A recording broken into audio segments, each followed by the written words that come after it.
In episode 3 of this road trip series, I'll complete the Wild Atlantic Way, saving the very best until last. I'm falling more and more in love with Donegal. I'll be stopping at the best locations and giving you practical tips to help you plan your own island road trip. It's just absolutely incredible. Of course, it wasn't all plain sailing. Probably only the second time I've fully crashed my drone. Like, absolutely decked it. Insanity, despair. But in the end, it turned out to be the best road trip ever. What an insane country. What an insane trip. This is Road Trip Ireland. Welcome back to Ireland. My name's Robbie Who. If you're new here and don't subscribe to my channel, don't worry, you're probably part of the 94% of people that watch my videos but don't subscribe. Do me a big favour and just hit the sub button with notifications turned on. That'd be good. Oh, by the way, I've also made a free Wild Atlantic Way itinerary which you can grab at the end of this video. You'll want to watch all the way through anyway. Now let's get straight into it. My Wild Atlantic Way adventure comes to a huge climax as we visit some of the very best locations in County Clare, County Galway, County Mayo, County Sligo, and finally my favourite, County Donegal. Hello and welcome back to Road Trip Ireland. So it's just me and Jazz now, and we're starting off continuing north on this Wild Atlantic Way trip. We're going to get the ferry across from Tarbert, and we're going to go and do the Loop Head Trail and eventually head north until we hit the cliffs of Moher. Once we've done that, we're going to head north through Galway and following it all the way, hopefully up to Donegal. There's going to be some incredible beaches, incredible coastline, loads of things to see and do. So thank you for joining us again in this episode. Let's just get on with it.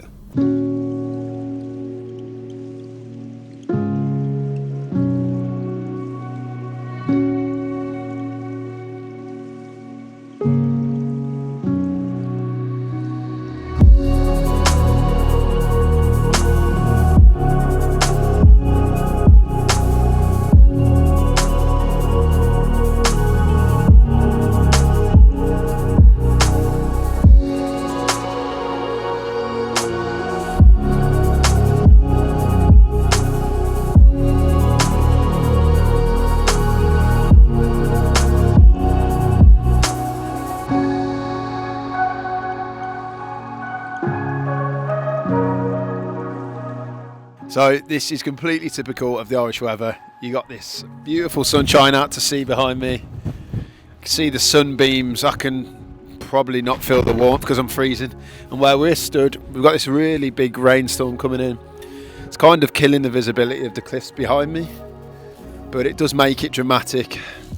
Colour of the water down below at the foot of the cliffs is absolutely stunning. A real nice turquoisey water.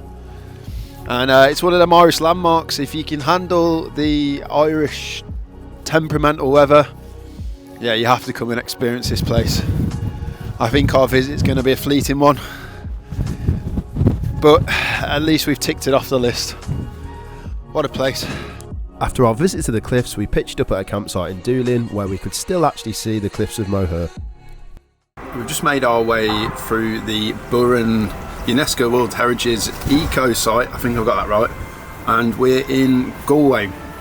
So yeah, very famous city. I'm sure you've all heard the song, the Ed Sheeran one. Let's go and have a little walk around the city.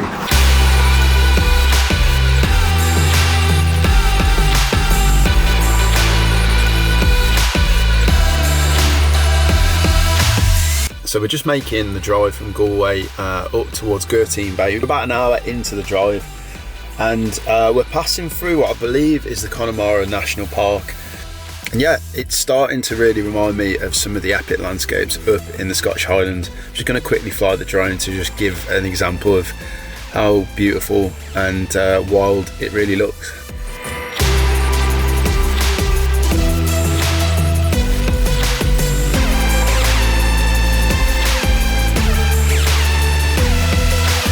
Finally made it to Gertine Bay and Dogs Bay. Now I'm saying both of them together because on one side you have Gertine Bay, and then if you cross the sand dunes over the other side you have Dogs Bay. Now these are two of Ireland's supposed best beaches. We've ended up parking right at the top of Gertine Bay. Anyway, we're just going to get the dogs and we're going to head down there.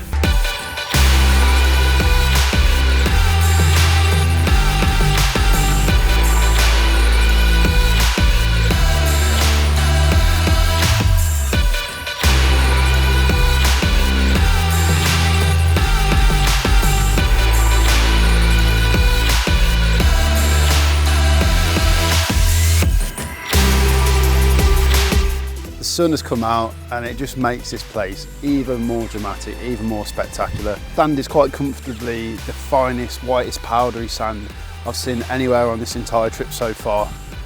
And as the sun beats down on the back of my neck, I'm kind of regretting not bringing my swimming shorts and going for a dip, because this Gertine Bay and Dogs Bay just the other side is absolutely tremendous and a place that must be visited if you're coming to this part of the Wild Atlantic Way. It's as simple as that. I mean, look at this. Our next stop was Manning Bay Blue Way, an ideal swimming or snorkeling spot. For us, it offered a perfect location to enjoy a delicious cheese toastie.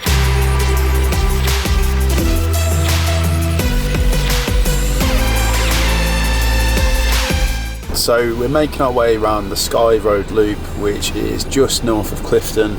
And going into this, I had no idea what to expect. We've just pulled up to a viewpoint. I'm just going to show you exactly what we're seeing, because the drive so far has been beautiful. And yeah, I'm glad we actually did it. We are camping for the night on a car park tonight, which is a little bit different. We've been on campsites for most of this trip. So yeah, we've just got this beautiful spot. We've just had a lasagna. We're tidying the van up, and we're going to look forward to getting in bed with a bit of below deck. Jazz is nagging me, so I'm going to go. I need a wee. And Jazz needs a wee, so I better get to it. What? So it's our last full day of this part of the island trip. I'm going to come back, so this episode is probably going to continue. But yeah, we stayed at Cleggan Harbour, just a car park overlooking the harbour, and we've woken up to this beautiful sunshine this morning. Plenty of people catching the ferry to go to Inishowen, I believe it's called.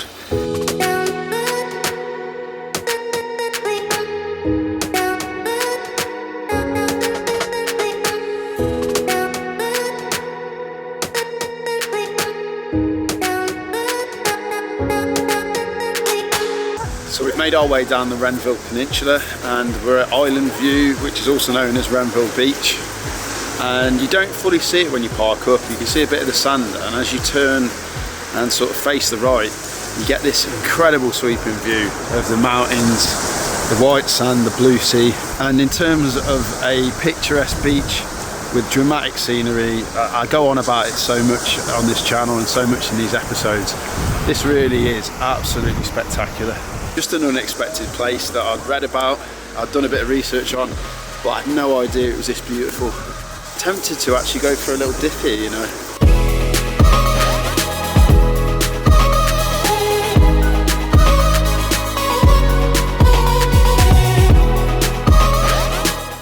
So we've come to Carlmore Abbey with the intention of stopping for a coffee.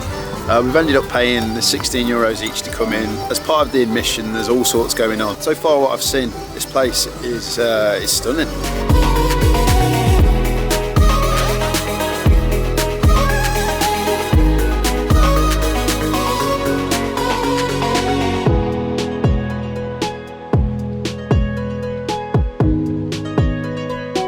Our next couple of stops were the Clare Harbour, Ireland's answer to the fjords of Norway. Just around the corner from there was the Ashley Falls, which unfortunately I didn't fancy getting too close to in the torrential rain. Let's continue this road trip.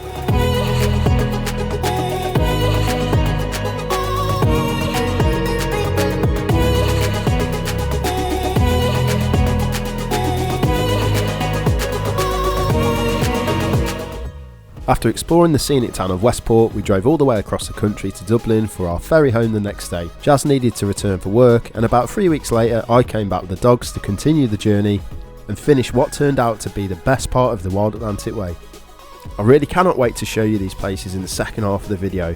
Just before that, I just wanted to let you know that this video is sponsored by my new Island Guidebook. I just want to quickly tell you about my new Road Trip Island Guidebook, which is now available. It contains all of Ireland's incredible locations, practical planning tips and stress-saving hacks to ensure your very own island road trip is unforgettable.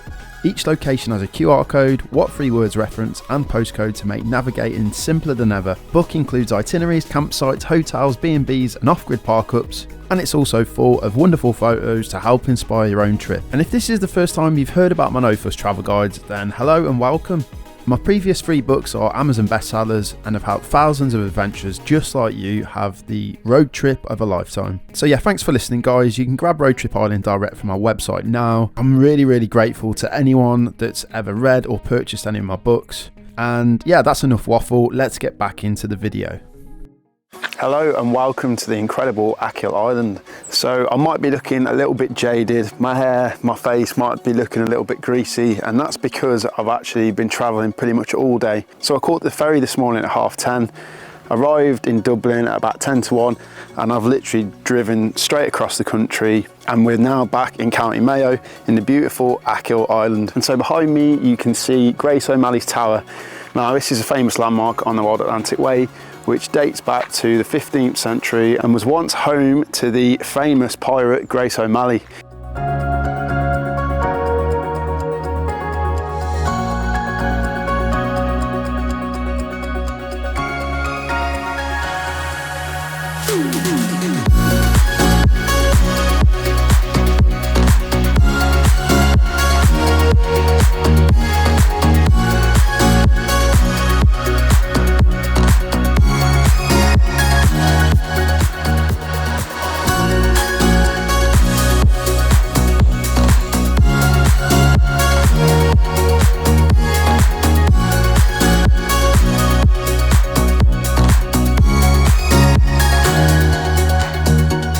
So I'm just stood overlooking Keene Bay with my mates. Keene Bay, by the way, if you hadn't noticed already, is this remarkable place in the background. Now there are so many questions I need to ask, maybe need to try and answer about this place that I don't have answers to. First of all, the road in.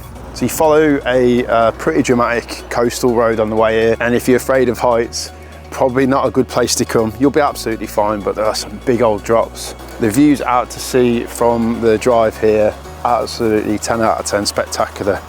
And then when you actually approach the beach on the descent on the road, it's like you're flying a drone when you're actually in your car. Certainly feeling excited, giddy, like a little child at Christmas. Pretty sad that that's what gets me excited these days. Perks of growing up, eh? I woke up to what felt like the wettest day in history as I made my way north. My first stop of today is the Wild Neffin National Park. Now this national park is home to some outstanding natural beauty, including bogs, lakes, mountains. There's some really nice walks that you can do here. So that's exactly what I'm going to do. And I'm saying this as if I haven't been sat in the van for the last 3 hours because the rain's been that bad.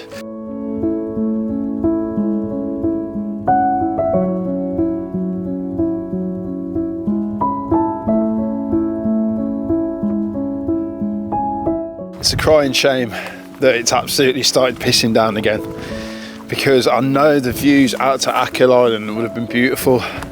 Instead, you've got me looking like a big wet camouflage Teletubby. It's the Irish weather for you. It would have been absolutely beautiful had we had some better visibility. That's road trips for you. You can never predict the weather. Just got to do what you enjoy. And if it's raining and you don't enjoy it, then don't go and do it. My next stop on the trip was the wild and rugged Mullet Peninsula, a place that most people skip. If you're looking for somewhere that feels isolated and exposed to the elements, then this location is for you. Oh yeah, I almost ended up with a third collie dog. This guy was very keen to hop in and come with us. I don't think Archie and Jem would have been too happy about it though.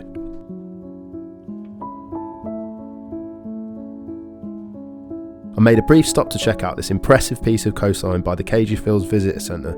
I then made my way to the epic Downpatrick Head. We've actually arrived at our last stop of the day. Now we're at Downpatrick Head. Unfortunately, I've arrived a bit late in the day. We've only got 20 minutes of light left.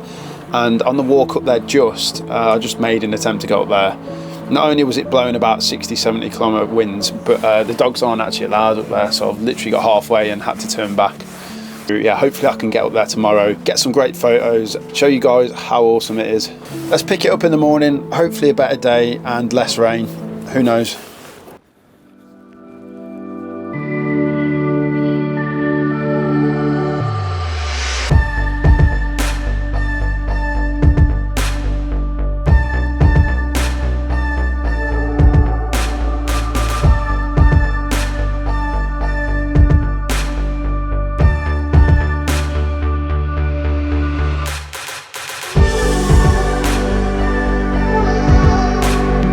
So there we have Dunbury Sea Stack, which apparently is 65 metres high. And the unusual thing when you come here is that it tells you obviously to be careful of these fastly eroding cliffs. Whatever you stood on, it's like this weird mossy type peat stuff, and it's really bouncy and it doesn't make you feel safe at all. And you know, I've got a little bit of a fear of heights, so being on a cliff edge that's like spongy is a little bit weird. I also went to see the unusual Downpatrick blowhole before venturing to County Sligo and the Ben Bourbon Forest Walk.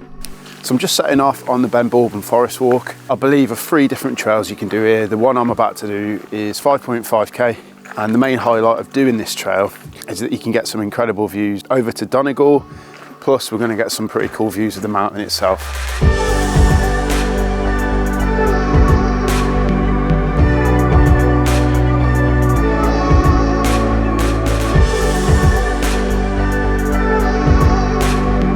Just got back to the van.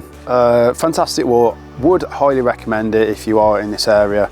It's funny, just got back to the van and there was just like this massive smell of fish.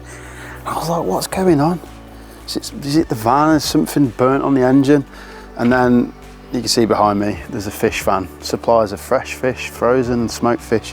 Yeah, the fish van stinks. So as you can see, I'm stood in this magnificent horseshoe valley. Some of these mountains and the formations of the mountains in particular just look ridiculous, like it could be Lord of the Rings. There's the old abandoned building. If you've done any research into this place, you'll see many photos of that, so you can get a cool one for Instagram. But yeah, it almost feels like cheating that you can just drive up here. You don't have to walk, you don't have to earn it, you don't have to put in the hard work. But what a spectacular place.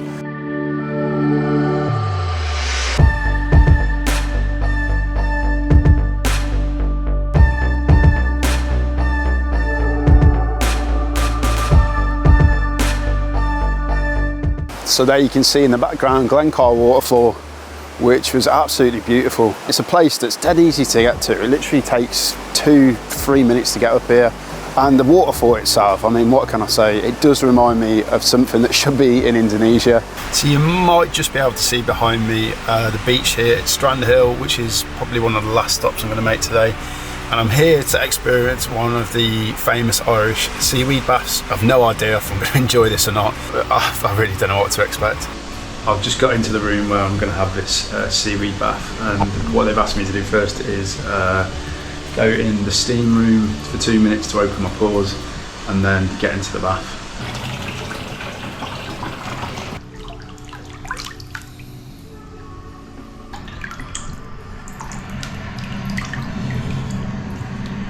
How's that look?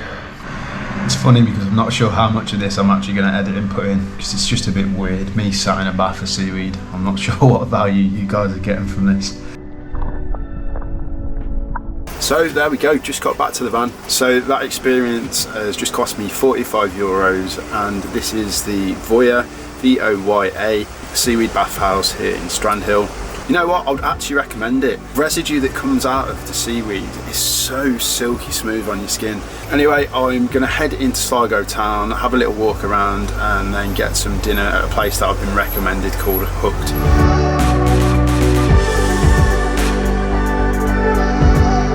Sligo's fantastic for foodies, and I definitely recommend a stop here. Once I'd finished my food, I made my way to a great campsite at the nearby Ross's Point before settling down for the night. So this beautiful bay stretching right the way around. It's called Stridar Beach. So if you've watched Normal People, the BBC drama series, this was one of the filming locations from that. I believe there was 3 ships from the Spanish Armada that were shipwrecked here.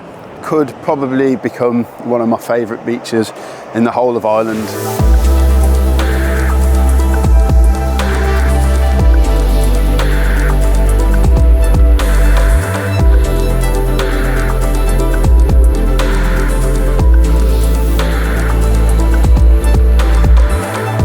I waved goodbye to County Sligo as I crossed the border into County Donegal and made a brief stop at Bundoran before exploring the town of Donegal and its 15th century castle.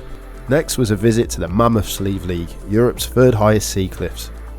I do feel like Ireland is the gift that keeps giving. Probably the place that has made my jaw drop the most, the place that has just left me speechless. And again, it's just one of them places, until you come here and feel the scale and the size of this place.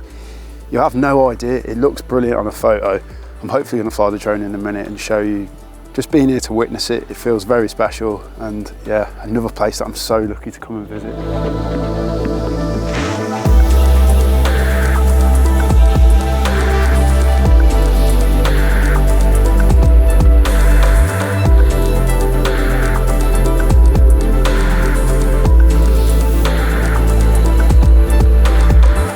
So when you actually get to the top, you can follow this path, which goes all the way along the cliffs. But with Archie and my fear of heights, I don't think it's going to happen. So we find ourselves on yet another incredible stop on this Wild Atlantic Way. We've come to Mallinbeg, which is home to Silverstrand. When I first arrived here a few seconds ago, I had to look twice because I thought my eyes were playing tricks on me. The colour of the water, I'll just show you because it's easier.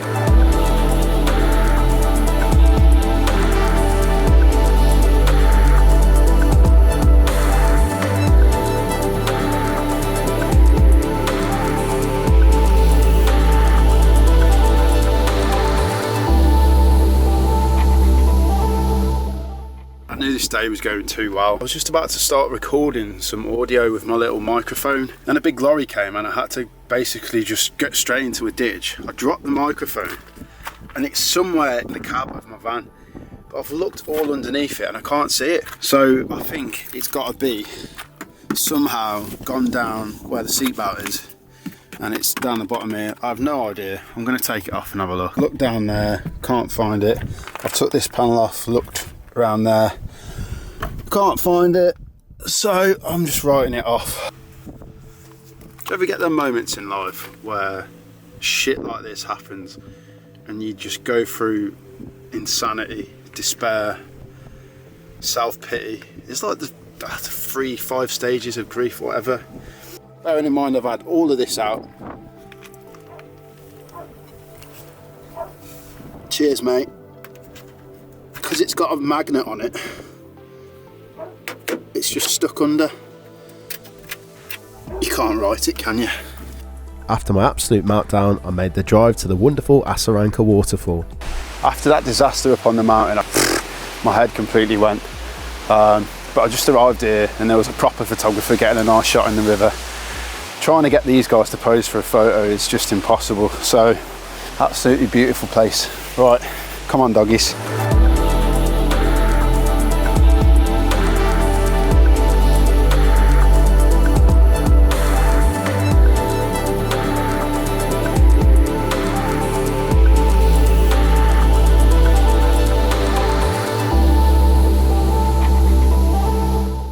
Probably only the second time I've fully crashed my drone, like absolutely decked it. I was flying back from that waterfall then, you would see the footage.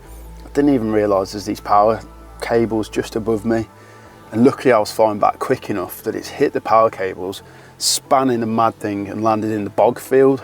If it was on the road it would have just smashed into a million pieces. So yeah, I've been over to the bog to retrieve it. I've lost some of the propellers, which is not a problem because I've got a replacement which I've just fitted. So hopefully it's all good. I won't know till I fly it again tomorrow, but it looks fine. Today started out great and it's been going great, and then I think this is the God of Ireland's way of telling me that I need to just finish for the day and get to the pub.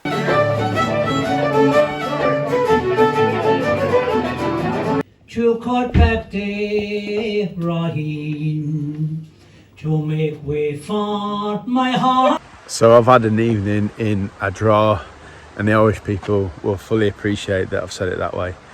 But I've met Irish people from Northern Ireland, I've met people from Australia, and it's so strange that you're in this small village in the middle of nowhere, surrounded by all these beautiful places, and that you just click so quickly. These people weren't from my generation, but we've had such a good night. And yeah, it feels like I've made like lifelong friends. I've just got to witness a traditional Irish lock-in where all of the traditional Irish singers were coming out with all of these rhymes, rhythms, songs from yesteryear. And it was quite beautiful, it really was. I know I've had a few pints, but This is the real island, and I'm so glad that I've got to witness it. Morning. It certainly is the day after the night before. I am feeling a little bit worse for wear today. As you can tell by my croaky, weird voice. Just been to the cafe, had like a full Irish, and I've got a nice coffee. So hopefully that'll sort me out. I'm going to get on the road now and hopefully get to some of these beautiful Donegal locations that I'm really looking forward to seeing today. The first stop of the day was the beach at Bumbag to get some photos of the Bad Eddy shipwreck.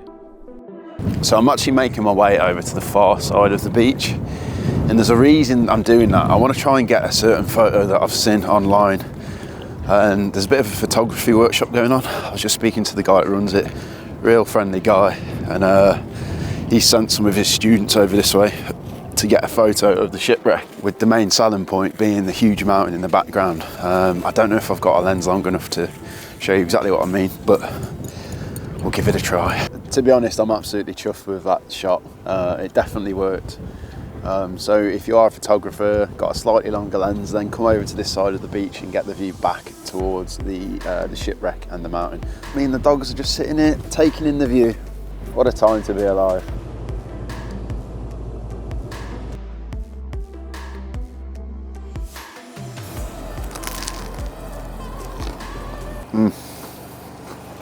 Unreal, Jeff.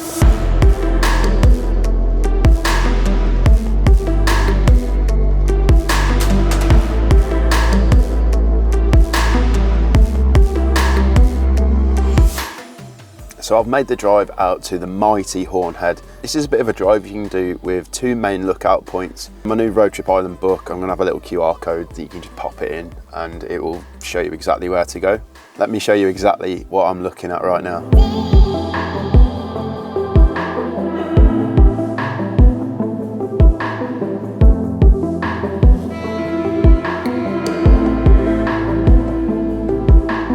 So behind me is Doe Castle. Now, it's not known whether this was actually constructed in the 1400s or the 1500s.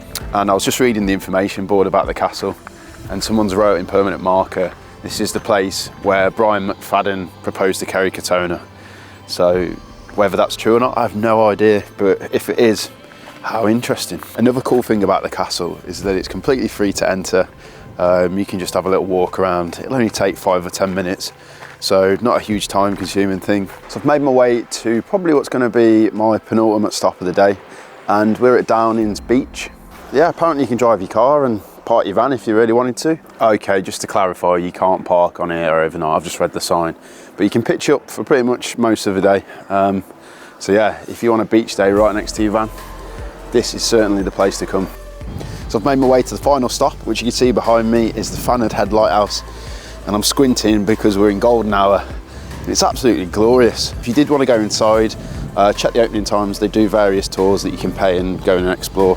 As a guy that loves photography, as you know, this place is absolutely outstanding. Every stop that I'm making, I'm falling more and more in love with Donegal and just Ireland in general. So lucky to be here.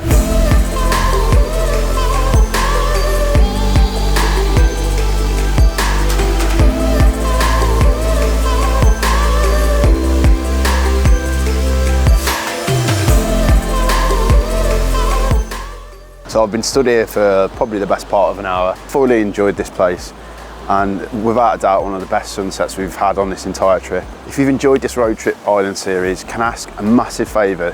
Hit the like button on YouTube, leave a comment below letting me know what your favourite part has been. Here's some of the cringy photos that I've just took.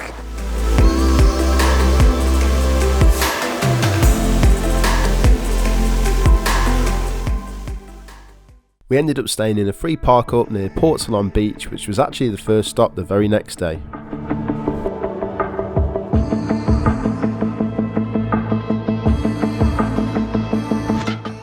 So I've made the drive to the Glenveagh National Park. There's a number of things you can do here, including a number of trails around the loch. If you want to go and visit Glenveagh Castle, you have to actually catch a shuttle bus from the visitor centre here, which unfortunately doesn't allow dogs, so me and the dogs won't be going there because it's like a good 4 or 5k walk each direction.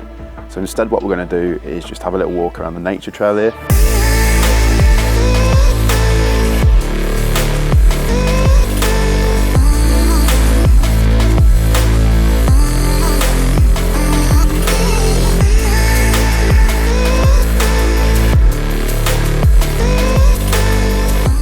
I made the drive to the Inishowen Peninsula, where my first stop was the interesting Fort Dunree, a military museum set on a dramatic piece of coastline.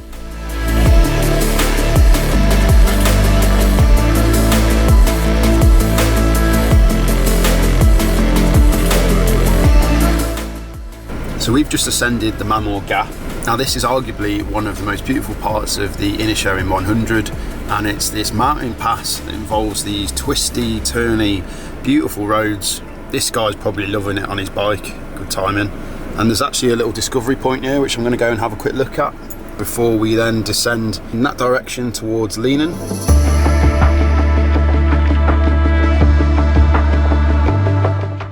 I've come to Tulla Strand, which is part of this beautiful Inishowen 100 route, and it can only really be described as a picture perfect beach. It is the definition of a picture perfect beach.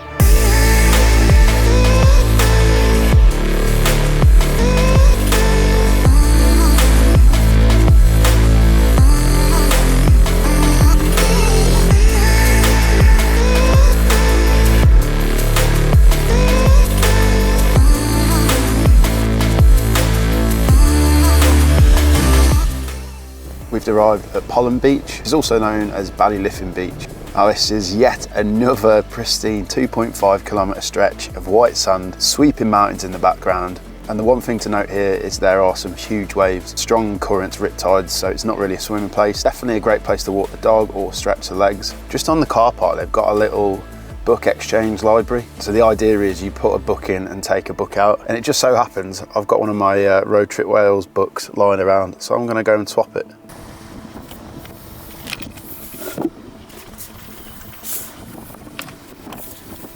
Ah, river monsters. I've made my way to Five Fingers Strand, and this is just a little parking area, so it can get pretty tight here, especially in the summer months. Because of its wild and rugged position on pretty much the side of this Inishowen Peninsula, the beach here is unsuitable for swimming, so please don't go in. I'm just about to get my drone out and show you exactly what this place is all about.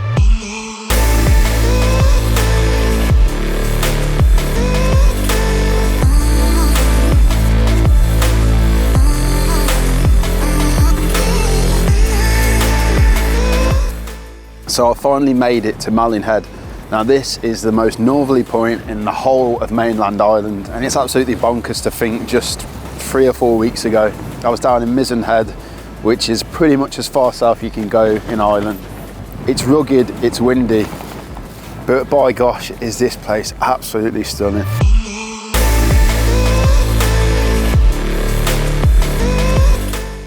I have one of the smuggest grins on my face. We've arrived at Kinnegoo Bay. It's a very windy, tight, narrow road to get down to the actual car park, so if you do come here, just bear that in mind, be careful. Looking at this beach with the backdrop, the cliffs, it's just absolutely incredible. It wouldn't be out of place somewhere in the Philippines or Thailand, and even if you're not a beach person, I know this Wild Atlantic Way is packed full of beaches, and all I keep going on about is beaches, but this beach really is naturally beautiful and something that you should come and look at.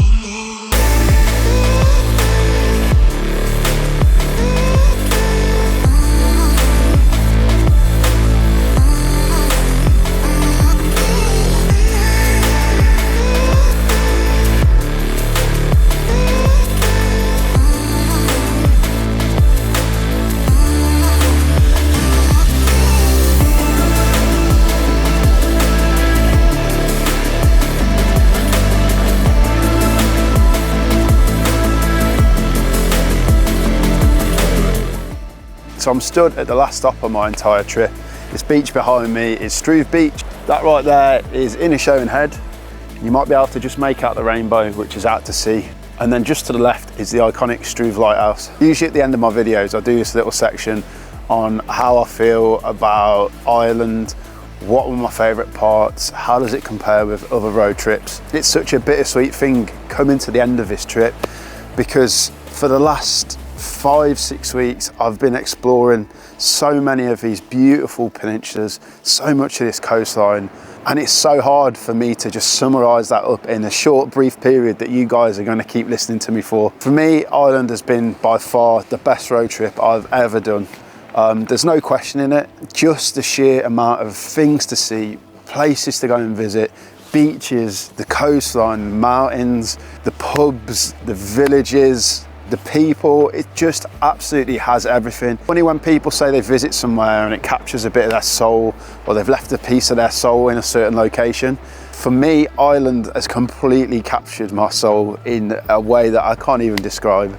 So the best piece of advice I could give you is focus on an area. If you're coming for a week, if you're coming for 2 weeks, focus on a specific area, whether it's Cork and Kerry, whether it's Mayo, Sligo, Donegal, whether it's Northern Ireland. There's one thing that is definitely going to happen. When you've been to Ireland once, I say this about a lot of the places that I visit, but when you've been to Ireland once, you're going to catch the bug. Thank you so much for watching this series. Honestly, it means more than you'll ever know. You can also find me on Instagram at Robbie Who, where I post millions of photos of these beautiful places, and go and check out our new No Fuss Travel Guides Instagram, which is at No Fuss Travel Guides. Thank you guys for watching, and if you do visit Ireland soon, please let me know how you get on. What an insane country, what an insane trip.